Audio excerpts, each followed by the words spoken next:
শনিবার 2 দিনের রাজ্য সফরে আগরতলা পৌঁছলেন উপরাষ্ট্রপতি সিপি রাধাকৃষ্ণন।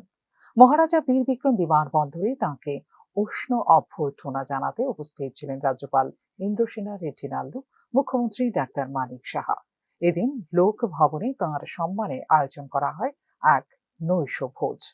রবিবার অর্থাৎ 8 মার্চ একাধিক কর্মসূচিতে অংশ নেবেন উপরাষ্ট্রপতি। এদিন সকালে এলবার্ট এক্কা যুদ্ধ স্মৃতিসৌধে গিয়ে শহীদদের প্রতি পুষ্পস্তবক অর্পণ করবেন উপরাষ্ট্রপতি।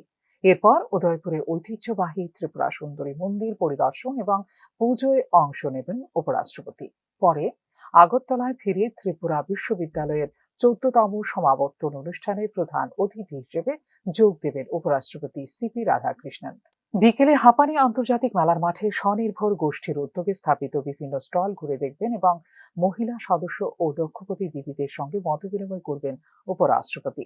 নির্ধারিত কর্মসূচি শেষ করে বিকেলে বিশেষ বিমানে নয়াদিল্লির উদ্দেশ্যে রওনা হবেন উপরাষ্ট্রপতি সিপি রাধাকৃষ্ণন।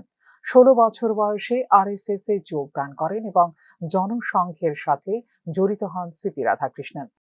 1998 এবং 1999 সালে কোয়েটাম্বুর থেকে 13তম লোকসভায় নির্বাচিত হন তিনি। তামিলনাড়ুর একজন বিশিষ্ট বিজেপি নেতা সিপি রাধাকৃষ্ণন দায়িত্ব পালন করেছিলেন ঝাড়খণ্ড, মহারাষ্ট্র, তেলেঙ্গানা এবং পুদুচেরির রাজ্যপাল হিসেবে।